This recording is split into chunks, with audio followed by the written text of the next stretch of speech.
This is Partners in Crime with Adam Croft and Robert Dawes. Hello, welcome to another episode of Partners in Crime. You were about to jump in there, weren't you? I was. Hello! I'm Adam Croft, this man is Robert Dawes. I'm not quite sure why we're doing an actual introduction. We've never bothered before. We just start recording and we go, don't we? Well, in the old days, you used to do a sort of a little solo line, didn't you, before the opening titles? I did, and then you used to turn up, and I used to sit there going, I don't know what to say at the start. I can't think of anything funny. The sheer pressure of it all actually got to you in the end, and why would it not? How are you? All right, we've had a week off. We have, we had I think a couple recently. It's one of those times of year, isn't it, where everything just kind of kicks off and things happen, and we're here now, we're back, and we have an episode this week. Episode 60-something. Full of crime writing, crime fiction, fun facts. Well, it is this week, actually. And I don't know what's got into us recently. We've actually started talking about crime fiction on Partners in Crime, rather than just talking absolute nonsense. It probably won't last, but, it's worth it while we're in the thick of it. Yeah. And we are in the thick of it. You had a very crimey weekend last weekend, I had didn't a you? wonderful weekend, thanks very much. One of the reasons we couldn't do the show last week was because I was travelling to the southwest of the United Kingdom. And I'd been invited to speak on the first day of the Greenway Literary Festival, which some of you may know, lovers of Agatha Christie, was Dame Agatha's holiday home for over 20 years on the River Dart. And it is now run brilliantly by the National Trust, and the National Trust, in collaboration with Literary Works, have put on a literary festival. The first week was children's authors, which went spectacularly well, and I had the very good fortune on speaking on the first day of the second week, on Saturday, with Stuart Turton, who wrote one of our favourite books of last year. Yeah. Well, you were a big fan of it, and I'm certainly a big fan of it. 7 Deaths of Villain Hardcastle. I think it was earlier this year, wasn't it? Yeah, it was. My book of the year up to that point, and to be honest, probably still is. And Stuart had come down, staying in Torquay, and with his wife and his little baby girl. And that's one of the great things about festivals. They can be a family affair. The family come too, while mum or dad or whatever go off and do a little bit of talking and talking about their books and whatever. But the rest of the family come down and enjoy the festival feeling. Although, do you remember at the Amstel Literary Festival a couple of weeks ago, when my wife and son were in the audience? I do. And as soon as the session started, we walked up on stage. My little boy shouts out, "It's Daddy!" And my wife's trying to calm him down, and he just kept saying, "I want to see Daddy, I want to see Daddy." Exactly. Which, well, that was quite sweet. Perfect timing. Yes. That was, well, he's quite sweet. He's in the other room playing Fireman Sam, and getting on with real life. But that's what I'll be doing after this. Well, yes, exactly. Well, you've become very good at that. Well, you're at that age playing now, Fireman Sam. Well, very young age where you're very into. Mine are teenagers now and beyond. So the days of tuning into CBeebies and. There we go. Oh, Speak of the devil. There he is in the background. What's he saying? I don't know. He stopped. Silence. So the days when you were actually spent hours in front of the television watching Mori or programmes called The Tweakies or The Twinsies or what have you, and the theme tunes would wake you up at 3 o'clock on a sort of a loop in your head, are long gone for me, but you're right in the, as I said, the thick of it. Anyway, back to Greenway. Greenway is the most idyllic setting. It was a holiday home that Agatha Christie and her husband, Max Mallowan, bought in 1938. She'd seen it advertised, this beautiful Georgian house, on a wonderful raised part of the River Dart, with 39 acres of grounds, was for sale. So they went down to see it and fell immediately in love with it and decided to buy it. The other big surprise that followed swiftly on that was that she thought it was for sale for £16,000. It was in actual fact for sale for £6,000. So they snapped it up, and it was happily their holiday home for many years, and then taken over by their son and and various other people, and then handed not too long ago to the National Trust for its safeguarding, and they've done a beautiful job. The interior of the house is just as Agatha Christie and her husband Max, a very famous archaeologist, left it. A wonderful collection of things. They were collectors, the two of them. They collected everything. And to walk into the house is an extraordinary thing, because it is like, if you've ever read Agatha Christie, it is everything you imagine the archetypal Christie murder mystery house to be, apart from the fact it's got this most beautiful, lovely, relaxed energy about it, and this is encouraged by the National Trust, who are very hands-off. There are no intrusive guides. There are people there who will have a little chat and tell you things that you might want to know, and the gardens are just beautiful to walk around, and of course this beautiful vista of the River Dart, and not too far away the wonderful Torquay and its wonderful bay. It's a beautiful part of the country. I don't know it as well as I would like to, but I'm certainly going to be heading back there. So yes, this festival was just terrific. This week they've had Sophie Hannah and many others, and tomorrow, if you're listening to this on Friday, Anne Cleeves will be turning up to speak. The wonderful Anne Cleeves, best-selling author of course, Vera and Shetland, and there'll be a big dinner there as well in the dining room at and then there were none style, and the butler certainly didn't do it. So so my recommendations coming up in a minute after I've listened to yours are going to be a couple of Agatha Christie books going back to the Golden Age, and two in particular that Dame Agatha set at Greenway. Yes, very good. One of the ones that I was going to recommend is a book which is very new. It was out earlier this week, actually, on Tuesday. It is from a debut author, but certainly not somebody who's wet behind the ears. It's by Richard James. He's actually a very experienced and multi-award winning playwright. Also a very experienced actor. He's been, I think, spent the last year and a half or so touring, doing the Gangster Granny and the spin-offs. Oh, David Williams. Yes, and I think one or two of the spin-off things from that. So yes, he's very experienced actor and playwright, and he's now turned his hand to crime writing. And his first book was out this week. It's called The Head in the Ice. It's the first in the Bowman of the Yard series. Let me read the blurb for you, because it saves me actually putting any effort in. Just released from a lunatic asylum, Inspector George Bowman is in no shape to lead an investigation. But the discovery of a severed head in the frozen waters of the River Thames sees him back in service at Scotland Yard. As he delves into the dark heart of the city in search for answers, the memory of his wife's death threatens to derail his investigation and place his very sanity in peril.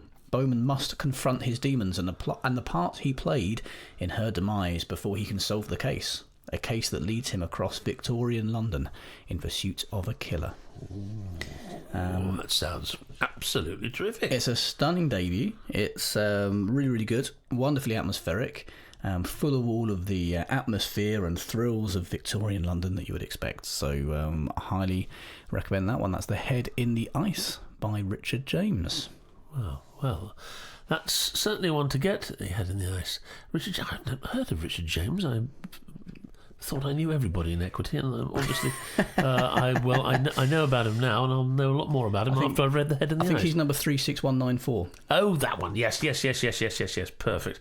So anyway, back to Greenway. Now, I'm mentioning this not only for listeners in the UK, but also worldwide who may be visiting these shores, especially if you're lovers of the Golden Age and big fans of Dame Agatha Christie.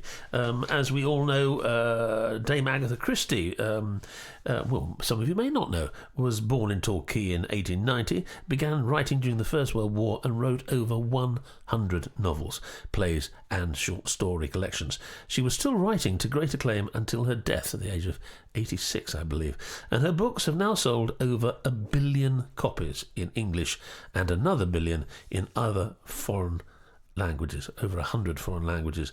Yet Agatha Christie was always a very private person, and though Hercule Poirot and Miss Marple became household names, the Queen of Crime was a complete enigma to all but her closest friends.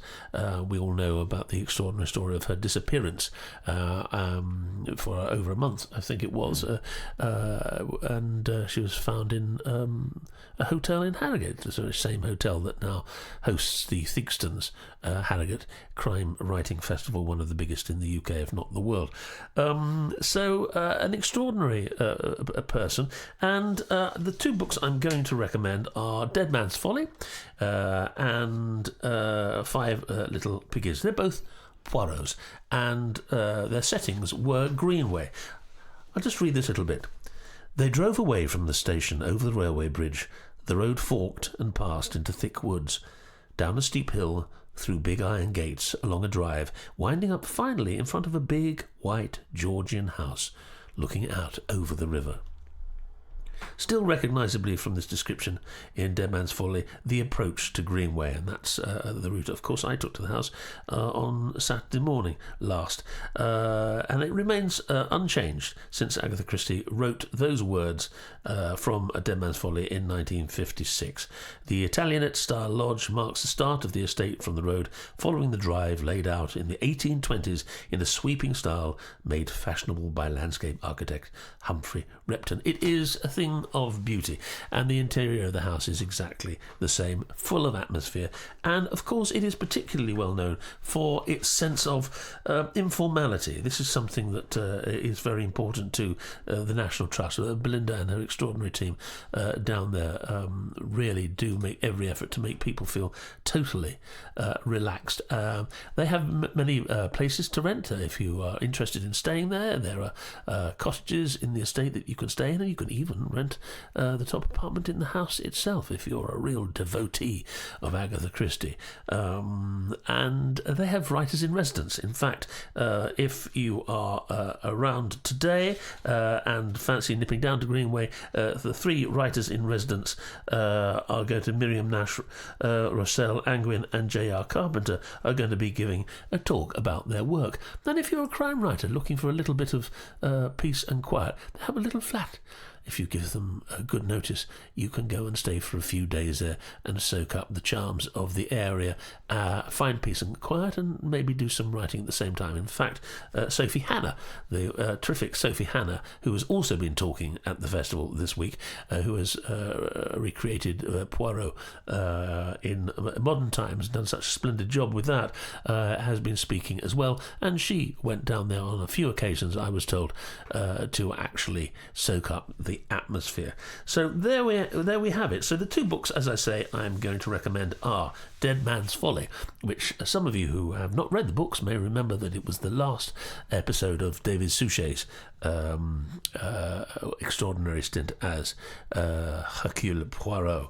Dead Man's Folly, this is its basic plot, if you don't know it. A charity murder game at a Devon house turns into the real thing.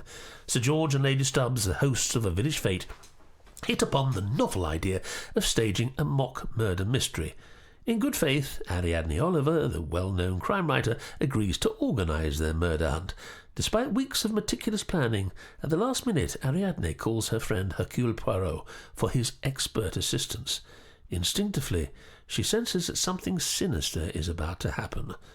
Beware. Nobody is quite what they seem. Well, there's a classic Agatha Christie premise, if ever I heard it, and it's a terrific read. And if you've seen it adapted in the Suchet series, you'll know that it's a cracking good story. And much of that was, particularly the boathouse at Greenway, you'll find in the books. So it's a great book to read and then visit. Again, with Five Little Piggies, another ingenious murder mystery with Hercule Poirot coming to the rescue. That must be read too if you're visiting Greenway, because you'll find lots of references and lots of places that are described in that book too. So definitely one for fans of Agatha Christie, which maybe not all of you are.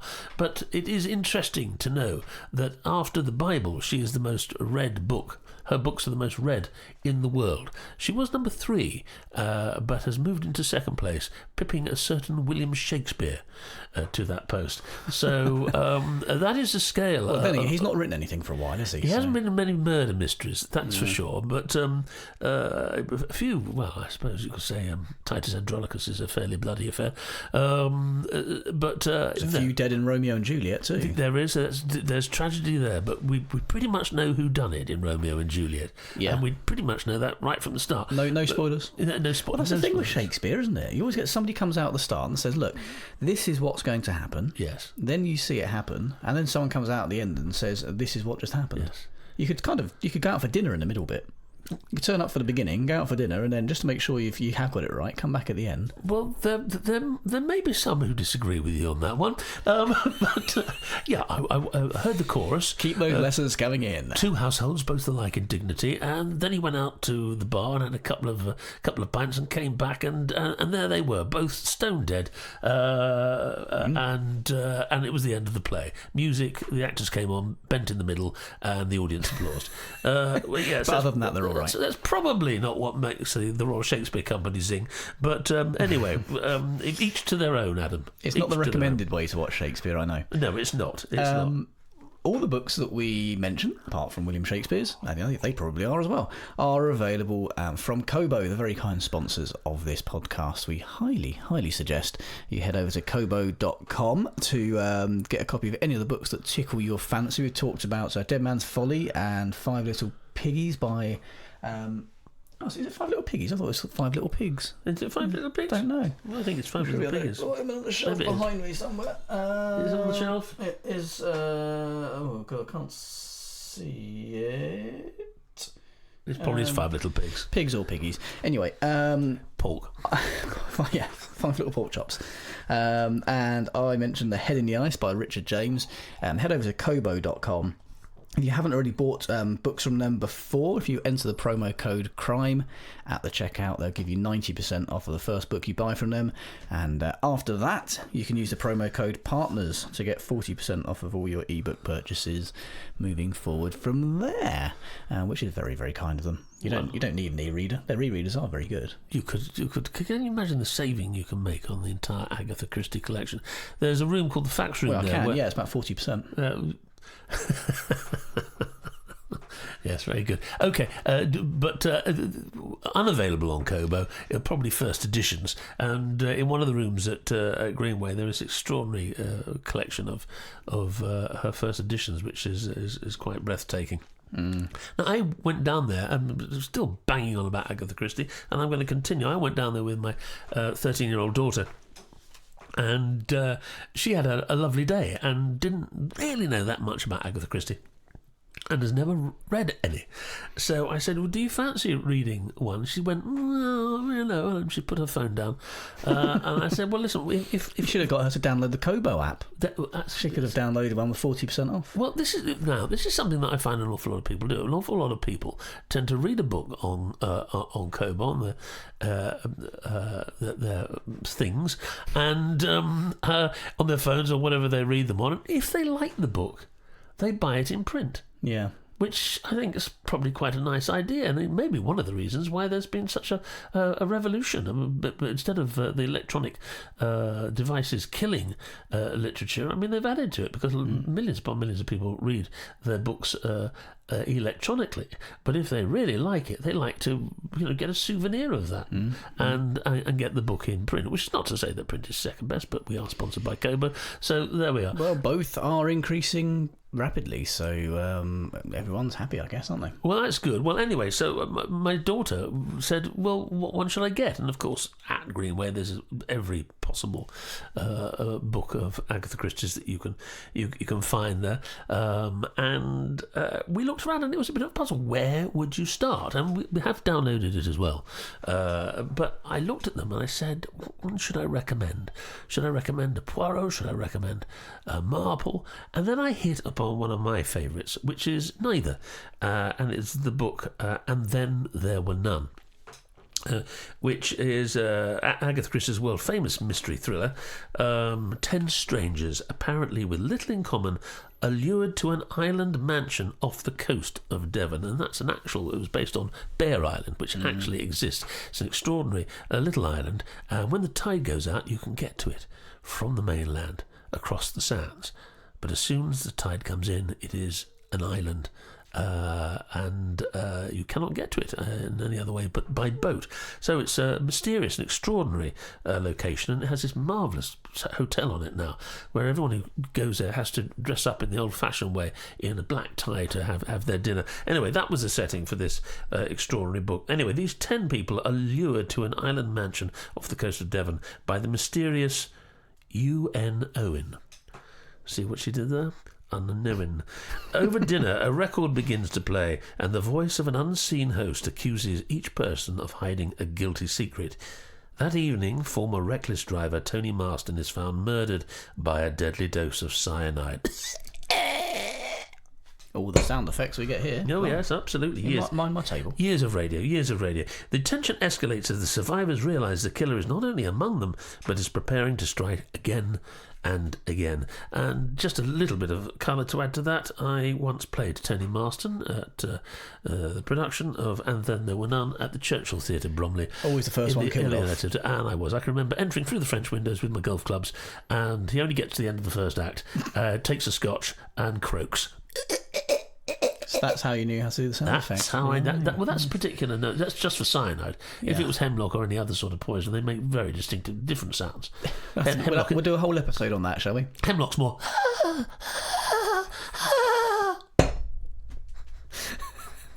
Well, okay. You learn something new every week. Well, we spent 20 minutes talking about Agatha Christie. Right. So let's move on to some news that I saw.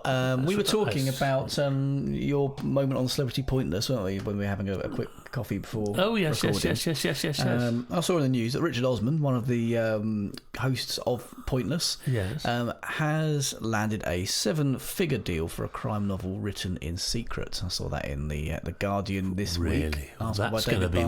I mean, he's an extraordinary man, one of the tallest people I've ever seen, with one of the biggest brains. Tall people with big brains. Stephen Fry, Richard Osman, and he's a lovely chap too. I mean, certainly makes you feel very welcome when you do that show. Well, he's finished writing this book. He's been writing in secret for the past 18 months, and this says it all to me. It's called The Thursday Murder Club. It's his first novel, and it's going to be published in autumn 2020. Right. So like a year and a half nearly away. Wow. Which makes me wonder, why? Why what? Why a year and a half away? It's done. I mean, we've had this conversation before. I mean, publishing is a very slow business. And maybe he hasn't written it yet. I don't know. I mean, it seems to suggest he has. But yes, I bet he has. He's got an extraordinary amount of energy. I bet it's all there. I don't know. I mean, I think that the publishers are very into lead-up times and getting a book out there and getting it reviewed and hitting the market at exactly the right time. So I mean, it is a long time ago, but ahead. But I mean, there we go. He's working on the sequel, though. Is he working on the sequel? It does sound very good. Cool. Well, I mean, that's the way you work in television, and I suppose it's the way you work in novels now. That people say, right, here's the book, and you say, well, I want it to be a series, and people say, well, if it's going to be a series, what happens in episode 2 or what happens in book 2? Has this idea got legs? So that's possibly what they're doing here. Yeah, well, it sounds very good. The Thursday Murder Club, autumn 2020. So, book the day off work now. It says that the novel is set in a luxury retirement village in Kent where 4 residents meet up every week to tackle cold crime cases and end up investigating a live murder mystery. That was from David Barnett in The Guardian this week. Not this week, actually, a couple of weeks ago. We're always hot on the news on Partners in Crime. Well, there we have. Yes, that's not a pointless announcement, is it? No, it's not. No, He was born in Essex. I see, Richard Osman. I wonder if I was born in Essex. I wonder where he was born in Essex. No, considerably after you, I believe. Yeah, no, well, he's 48. Is he? So he's only a couple of years younger than me. 12. So, we'll get on to the birthday in a minute. Oh, we'll skip past I've that. got to go to a barbecue this weekend. I mean, I've been dreading it I can't tell you, for months and months and months. And you turn up there and there's this strange bloke sort of turning burgers and pulling his pork and his pork? Well, you have that pork, don't you? that Yeah. you pull. And It's just the way you said it. Oh right, I've got out of it for years, but this year I've got to go because it's his birthday and he puts all sorts of psychological pressure on you to turn up. So, so that's on Saturday. Are you going? Yeah. Someone's got to pull the pork, haven't they? Something else I saw in the news this week. There's a festival launch of Bloody Scotland. Oh yes, fantastic. Not swearing. It's being held in Stirling from the 20th to the 22nd of September, which I believe is about the same weekend as a couple of other festivals. There's one down south I was asked to go to, but I can't because I'm doing Morecambe Advice. We're doing Partners in Crime live from Morecambe Advice. So yeah, I think there's a few around that kind of time. So it's obviously a busy period for crime festivals. It launches with an opening gala, where the winner of the McIlvenney Prize for Scottish Crime Novel will be announced. And then it's going to be the annual Torchlight Procession, which is going to be led by David Baldacci. That's not a sentence I ever thought I'd say in my life. But yeah, lots of very well-known authors are going to be taking part. Ian Rankin, Alexander McCall Smith, Lynn Anderson, Denise Mina, and Louise Welsh. There must be one other, but yes, I've just seen her name. Yes, yeah. Well, Val McDermott's not going to be there. She's going to be in New Zealand during the is she? festival. Yeah, she's lecturing at the university, isn't she? Of course. Yeah. But yes, she did a performance earlier this week on Sunday to announce the programme. So yeah, that's all kicking off. We're getting ready for that in September. Bloody Scotland. And I noticed they give prizes at that festival for readers as well as writers. Which is it's a smashing idea, that. Yeah, it's a very popular festival, and rightly so. Women's Day magazine. Of course, we are both regular subscribers. Have been for years. We they released a list this week of 15 thriller books that will give you a good scare. So yeah, we'll to have a quick chat about any thrillers that gave you the chills. And for me, you mentioned it, actually, 7 Deaths of Evelyn Hardcastle was the last one that kind of left me thinking, crikey. But there are a couple on this list that I fully agree with. The ones that they came up with are The Suspect by Fiona Barton, 9 Perfect Strangers by Leanne Moriarty, Free Fall by Jessica Barry, The Witch Elm by Tana French, The Silent Patient by Alex Michaelides, The Girl on the Train by Paula Hawkins. Never heard of it. Paper Ghosts by Julia Hewlin, In a Dark Wood by Ruth Ware, The Confessions of Franny Langton by Sarah Collins, Rebecca by Daphne du Maurier for some unknown reason, but Gone Girl by Gillian Flynn, Stillhouse Lake by Rachel Kane, Before I Go to Sleep by S.J. Watson, An Untamed State by Roxanne Gay, and Vanishing Girls by Lauren Oliver. I think for me, probably Gone Girl and Before I Go to Sleep are definitely on that list. So. Well, it's a great list. There are a few titles there that I've not heard of. So, are you reading Moriarty's comments next to the? It says here Rebecca by Daphne du Maurier, and she's put next to it in brackets, WTF is this Woman's Day? I don't think she agrees either. That should be on the list. Or Rebecca. See, that's another part. Being down in the southwest and boring, cracking on. If you go a little bit further past Devon, you'll get to Daphne du Maurier land, and that's as it's officially known. As it's officially known, which is extraordinary. I mean, apart from Jamaica Inn, which is set further inland, the actual house that she set Mandalay, wasn't it, is down there somewhere, I believe, and of course the place where Daphne du Maurier wrote all her books is just over the border from Devon in Cornwall. So yeah, the literary southwest of the UK. It is, right. This is a sort of informal celebration of that, I guess. Tom Hardy as well, one stop over in and Yeah, going in the Dorset, other direction. Yeah, Dorset, Devon, and Cornwall. Not bad going. well, with scenery like that, who blames you for being inspired? Well, it is. Do you know what? I mean, I don't know. As I said earlier, I don't know Devon nearly as well as I would like to, and it is absolutely beautiful. It really is. I got off the train at Totnes and got picked up, and we got driven down to the coast, and it was just magical. It was a lovely summer's day, it has to be said, or late spring, early How long summer's was day. that train journey? The train journey is a good 3 hours plus from Paddington in London. 3 hours from Paddington. So Yeah. you're talking sort of 4.5 from here. Yeah, Wow, yeah. wow. So it's a journey, but it's travelling is, as long as you're not delayed, is quite a pleasurable thing. And certainly on a train with a book seat and a table in front of you and what have you. I love travelling on train. It's thinking time. Oh, I like driving. Yeah. I don't like driving as much as I like sitting on trains. I think I can do more thinking. I worry if I'm thinking very hard. Maybe when there's I'm a driving. series in this. Maybe there's a TV series in this where we explore crime-related literary destinations. I'll drive to them. You can go on the train. You can do your Michael Portillo bit. So it's a cross between Top Gear and a literary documentary. So who gets to Greenway in Devon quicker from Flitwick? So you pegging it down the road, having to run off the train with your briefcase in your hand. Me doing donuts on a driveway. The 8:14 to London King's Cross St Pancras has been delayed by 25 minutes. And meanwhile, you're stuck on the M25, peeping your horn. Beep, beep. Oh, if TV producers can get in touch with us, actually, it's hello@partnersincrime.online. You know you want to. Won't make any difference. We'll be watching that programme in 18 months' time saying who was listening and nicked it. Yeah, that's true. That's true. Such is life. Such is life. Right, well, I've got some pork to pull. Yes, and I've... what am I doing this week?